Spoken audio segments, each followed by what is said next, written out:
अस्सलामु अलैकुम वरहमतुल्लाहि वबरकातुहू। बिस्मिल्लाहिर्रहमानिर्रहीम। रब्बिश शरह ली सदरी वयस्सिर ली अमरी वहलुल उक़दतम मिन लिसानी यफ़क़हू क़ौली। तो स्केलर प्रोडक्ट और वेक्टर प्रोडक्ट देख लेंगे ध्यान से। एसपी मैंने लिखा स्केलर प्रोडक्ट और ये वेक्टर वीपी लिखा मैंने वेक्टर प्रोडक्ट। ये सेम रखना, ये पेपर में लिखने की जरूरत नहीं है कि मैंने आपको अपनी तरफ से लिखा है।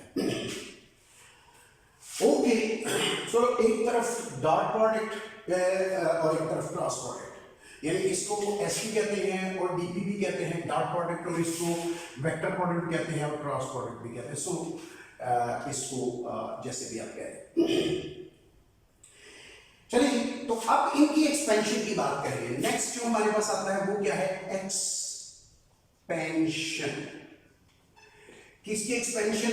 ए डॉट बी की एक्सपेंशन लिखते हैं किसके बराबर होती है, यानी जब हम इसको सॉल्व करेंगे तो डॉट प्रोडक्ट को सॉल्व कैसे करते हैं इसकी मतलब बात करते हैं। तो डॉट प्रोडक्ट कैसे सॉल्व होता है जी?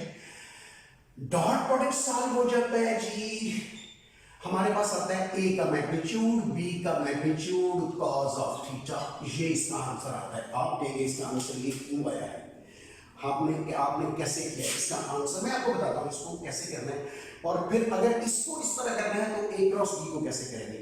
ठीक है, क्योंकि ए डॉट बी एक स्केलर होता है इसलिए ये सारे का सारा मैग्नीट्यूड है, इसमें डायरेक्शन का कोई तस्करा नहीं है, डायरेक्शन नहीं है। लेकिन अगर आप ए क्रॉस बी की बात करेंगे, ए क्रॉस बी की बात करेंगे तो उसमें आएगा A vector B vector sine theta.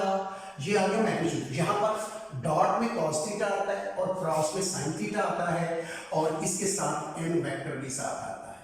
ये मैग्नीट्यूड आ गया, ये उसकी डायरेक्शन आ गई। ये देखें, इनमें फर्क आपको वाज़िह नजर आएगा।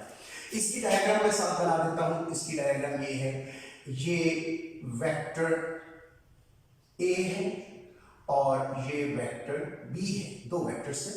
सिमिलरली यहां पर इनकी भी डायरेक्शन ऐसे ही बना लूंगा। ये वेक्टर a है और ये वेक्टर b है। इनके दरमियान एंगल जो है वो है थीटा। ये एंगल है थीटा। समझे जरा इसको कैसे लिखा है? a डॉट b कैसे लिखा है? a b cos, किसका cos? इनके दरमियान एंगल का cos, एंगल थीटा।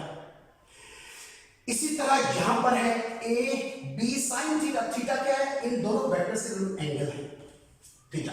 चलिए, तो ये हो गया। अब हम इसको जरा थोड़ा सा और इलैबोरेट करते हैं, इस बात को समझते हैं। ये आंसर का मतलब क्या है मैं समझाने लगा हूं। इसका मतलब आपको, आपने क्या करना है, ये दो वेक्टर्स हैं, इन दोनों वेक्टर्स में से किसी एक को बेस ले लेते हैं, किसी वेक्टर को भी बेस ले लेते हैं। ये अब आप कहेंगे कि ये जो बेस लेने वाला मामला है ये हमें नहीं समझ आएगी। ये भी आप एक दो मरतबा करेंगे तो इंशाल्लाह समझ आ जाएगी कि बेस लेने का मतलब क्या होता है। ये वेक्टर मैं ना फिलहाल आपके सामने वेक्टर बी को बेस लेता हूं। ये मेरी बेस है और ये वेक्टर बी जो है ना ये बेस है, और ये ए वेक्टर है। मैं इस ए वेक्टर की टिप से परपेंडिकुलर ड्रॉप करता हूं, यानी ए को डिकम्पोज करता हूं। बी को बेस लेने का मतलब तक क्या है कि ए को डिकम्पोज करना है। ठीक है, बी को डिकम्पोज कैसे, ए को कैसे डिकम्पोज करेंगे? बी के ऊपर परपेंडिकुलर ड्रॉप करेंगे, ए से परपेंडिकुलर फेंकेंगे किस पर? बी पर। ये तो जनाब ए जो है डिकम्पोज हो गया है। थीटा के सामने वाला क्या होता है? ये होता है ए वाई, और ये वाला यहां से लेके यहां तक दो कंपोनेंट जो है ना ये है ए एक्स। तो ए वेक्टर के दो कंपोनेंट बन गए। जब मैंने यहां से परपेंडिकुलर ड्रॉप किया, ए के दो कंपोनेंट बने, एक ए और एक ए। ये आ गया ए एक्स, जो याद रखें थीटा के सामने होता है ए वाई। इसका मतलब जब कंफर्म हो जाए कि ये ए वाई है तो डेफिनेटली दूसरा ए एक्स है। ठीक है जी, तो अब गौर करें जरा इस बात पर। समझ गए आपने बात को? बी के ऊपर ये जो दो है ए वाई और ए एक्स है, जो कंपोनेंट है, इनको वेक्टर के साइड भी कहते हैं। क्या कहते हैं? वेक्टर के साइड। ये मैंने उस दिन भी आपको समझाया था। फर्स्ट करें ये एक वेक्टर है, अगर यहां पर ये इसका वाई एक्सिस है और ये जो मैंने हाथ रखा है इसका एक्स एक्सिस है, तो अगर आप वेक्टर यूं रखेंगे इस वेक्टर को एंगल बनाता हुआ, तो अब आप गौर करें जरा कि इसके साइड बन रहे हैं दो, जो कंपोनेंट्स है ना वो साइड के तौर पे नजर आ रहे हैं, एक ये और एक ये। ये एक्स के अलॉन्ग है, ये वाई के अलॉन्ग है, क्योंकि ये थीटा के सामने। सो ये दो असल में इसके साया हैं, ये जो कंपोनेंट होता है ये असल में इसको साया भी कहते हैं, ठीक है। यानी अब आप वो करें ए का वो साया जो बी के अलॉन्ग है, यानी ए का वो साया है जो एक्स के अलॉन्ग है, यानी जो बी पर पड़ा है, यानी ए का साया बी पर, तो ए एक्स जो है ये ए का साया है बी पर, तो ए एक्स जो है इसको किसके बराबर लिखते हैं, आपको पता है ये ए आ गया, और एक्स के ऊपर क्या लिखते हैं, cos थीटा। आपको पता है आप लिखते हैं cos थीटा, मैं इसको यूं लिख देता हूं, यहां पर जरा सही लिखा जाएगा, तो ए आ गया और साथ एक्स के ऊपर क्या है, cos थीटा। क्लियर हो गया बात? और ये क्या है, ये है जनाब ए वाई है, ए आ गया और वाई की जगह पर क्या है, साइन थीटा, तो ये आ गया। अब गौर करें जरा, इस सिचुएशन में क्या हुआ है, ये वाला कंपोनेंट बी के ऊपर है, यानी बी की डायरेक्शन जो है ना, तो ए का वो साया जो बी पर पड़ा हुआ है ना, ए एक्स बी का वो ए का वो साया जो बी पर पड़ा हुआ है, उसको हम कह रहे हैं ए cos थीटा। तो ए cos थीटा वो साया बी पर पड़ा हुआ है, तो बी पर जो पड़ा हुआ है ए cos थीटा क्या है, ए cos थीटा क्या होता है, ए का साया, यानी ए cos थीटा किसको शो कर रहा है, ए के साये को, और बी किसको शो कर रहा है, बी पर, ए का साया बी पर। समझ आ गई? लेकिन मैंने बी को बेस लिया था, आप ए को बेस ले लें, आप देखिए मैं तो ए को बेस लेना चाहता हूं, नो प्रॉब्लम। अगर आप ए को बेस लेना चाहते हैं, आप ये बी वेक्टर है इससे परपेंडिकुलर ड्रॉप कर ले, बेस आपने ए को लिया है, इसके ऊपर परपेंडिकुलर ड्रॉप कर ले, तो ये परपेंडिकुलर आ गया, तो ये आ गया आपके पास बी एक्स जो कि ए पर बन रहा है, ये ए वेक्टर है ना, तो ए वेक्टर पर जो बी का कंपोनेंट बन रहा है वो है बी एक्स, और ये है बन रहा आपके साथ ये बी वाई बन रहा है। तो आपकी मर्जी है कि आप बी को बेस ले लें, आपकी मर्जी है ए को बेस ले लें। अच्छा, अगर आप ए को बेस ले तो फिर क्या बनेगा, उस सिचुएशन में बनेगा, यानी इसको दो तरीकों से लिखेंगे। Projection of A cos theta क्या होता है, इसको लिखते हैं, यहां पर लिख देते हैं projection of A on B, ये किसके बराबर होता है, लिखे जरा, ये होता है ए एक्स, याद रखिए इसको कहते हैं ए एक्स, या इसको लिखते हैं ए cos थीटा, ये प्रोजेक्शन ऑफ ए होता है, तो इसका मतलब है ये लिखेंगे projection of A on B vector और मल्टीप्लाइड बाई बी मैग्नीट्यूड, यानी ए cos थीटा को बी से मल्टीप्लाई करें, ये सारे का सारा ए cos थीटा होता है, यानी projection of A vector on B vector, projection of A vector on B vector वो होता है ए एक्स, जिसको ए cos थीटा कहता है, तो ए cos थीटा ये हो गया, बाकी बी है। इसी तरह इसको यू भी लिख सकते हैं, ए डॉट बी को यू भी लिख सकते हैं कि यानी ए के साथ एक्स को जोड़ा है, ए के साथ cos को जोड़ा है, तो आप बी के साथ भी cos को जोड़ सकते हैं, तो ये फिर आएगा प्रोजेक्शन ऑफ बी ऑन ए, ये क्या होगा जी, ये होगा बी एक्स, और ये किसके बराबर होगा, बी cos थीटा का, ठीक है ना,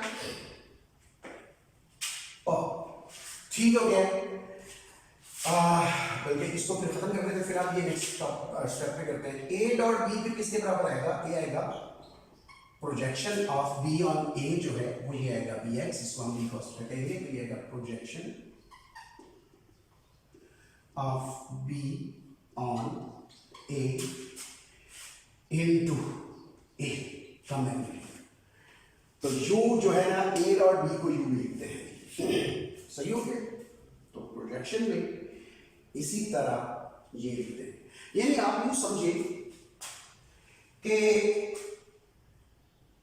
ए के साथ मल्टीप्लाई हो रहा है बी का प्रोजेक्शन जो ए पर है, ठीक है, या बी के साथ मल्टीप्लाई हो रहा है वो प्रोजेक्शन जो बी पर है ए का, तो इसको दो तरीकों से समझा जा सकता है। ठीक है जी, डायग्राम ये असल में दो बननी चाहिए, मैंने एक ही बना दी। आप अपने तौर पर इसको दो बना के देखें, यानी पहले दो वेक्टर्स बनाए, उसके बाद ये परपेंडिकुलर ड्रॉ करें, फिर दो अलग से वेक्टर बनाए और उसके ऊपर ये वाला बी से परपेंडिकुलर ड्रॉ करके बनाए, तो आप इनको अलग अलग करके बना सकते हैं। तो ये फिलहाल मैंने आपको प्रोजेक्शन की बात बता दी है, ठीक हो गई। ओके, ना हम बात करेंगे जी यहां पर इसी तरह बिल्कुल यहां पर है। अब गौर करें कि इसमें क्या है और इसमें क्या है, फर्क नजर आ रहा है आपको। यहां पर ए साइन थीटा, फर्ज करें आप ये लिखते हैं, हमने इसके अंदर प्रोजेक्शन वो लेते हैं जो बी के अलावा होता है, projection of A on B.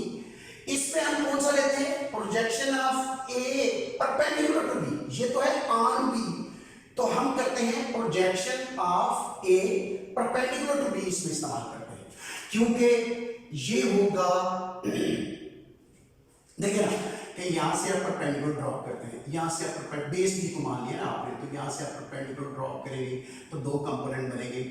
एक कंपोनेंट आएगा ये आएगा ए वाई, जिसको आप लिखते हैं ए साइन थीटा, और इसको लिखेंगे ये आएगा बी। अब यहां पर देखिए बी जो है ए साइन के साथ मल्टीप्लाई हो रहा है। अच्छा, इसमें प्रोजेक्शन वो जो बी पर है, इसमें प्रोजेक्शन कौन सा, जो बी के परपेंडिकुलर है, यानी ए साइन थीटा जो है बी के परपेंडिकुलर है, तो उससे मल्टीप्लाई हो रहा है।